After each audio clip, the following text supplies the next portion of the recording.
Cameron Tinley, followed by Western Australia's popular author Stephen Wells. There are two wonderful speakers coming up. Two nice ladies have asked me to speak, and anyone else who wants to fit in the queue, we can possibly fit you. That's three nice ladies. So, Cam Tinley, would you mind mounting the podium here? Now, you've heard from Dr. Judy Wilyman, who is the national expert on vaccines. Here is a man who is taking practical steps to make certain that there are no mandatory vaccines inflicted on us. Cameron Tinley! Thanks, Michael. Thanks, Phil. And thanks, everybody, for turning up. It's absolutely fantastic to see everyone. The reason I'm here is I'm running the... No? Is that better? The No Mandatory Vaccination Party. This is the moment in history that was always going to come, and we're here now. We're 3 weeks short of 12 months into coronavirus, but that was always going to lead to this moment, and that is the mandatory vaccination. Now, the mandatory vaccination has 6 stages. The first stage is the Elvis stage.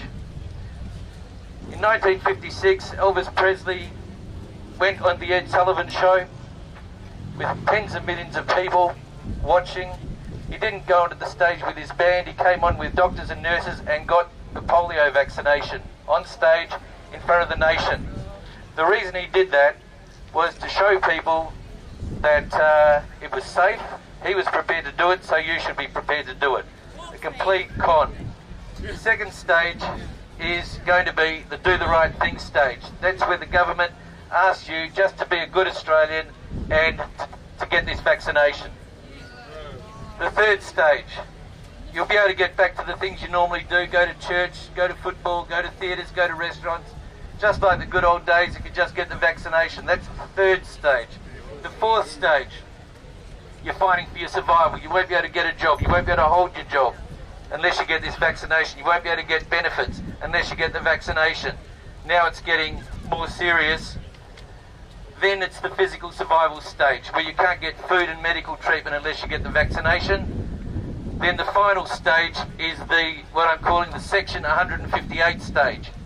That is when there's only a remnant of people that aren't going to get this vaccination.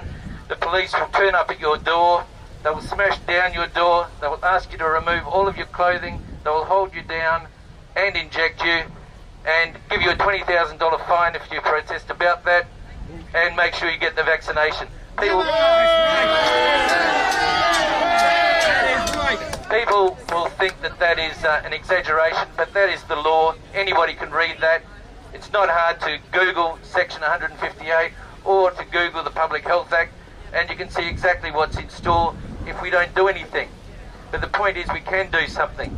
We're in a democratic system and we can do things. And it's difficult if you're not a major party. If you're a major party, you can buy publicity, you can advertise with money, and you can get free publicity from the media. But if you're a minor party pushing against vaccinations, you can't do either. I tried to pay Facebook $3,000 yesterday to run ads about my party. They knocked it back. They said, no, we don't want your money, you are not advertising. Any other party can do that. We couldn't do that. Any press we get is going to be negative. So the only way we're going to be able to do things is to be our own advertising.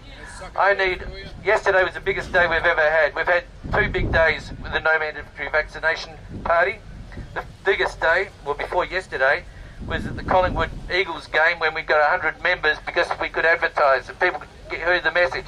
Yesterday we got more than that. We got 140 people join up yesterday, and the reason we got 140 people join up yesterday because Mark McGowan made the biggest error in his political life, and he doesn't even know it.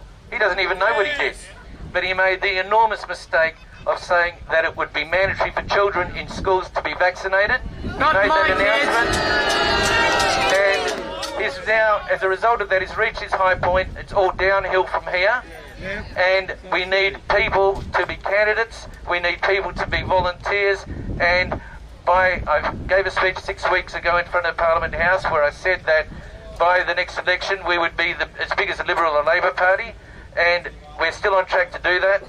with 200 members in the last 2 days. We're on track to have 3,500 members, the same as Liberal and Labor, but we have to do the work. We can't rely on money. We've got to do the work, and if we do the work and show the public how serious we are about this, we will convince people. We'll get more and more numbers. We'll be, in the end, after the election, we'll be bigger than Liberal or Labor. But it's going to rely on people to put their hand up to be candidates, to do the work, to wear the gear we're ordering tomorrow on money that I'm not sure where it's going to come from, but we have to do whatever we can. So hopefully, because I'm relying on a bank card to do that at the moment. Now, that's all going to start tomorrow. I've got a table over near the bell tower. If people would like to join up, we've had 2 big days. We'd like to have as many members as we possibly can.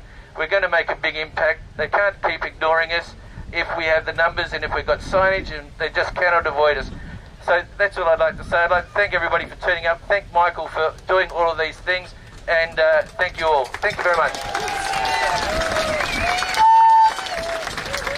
Well done,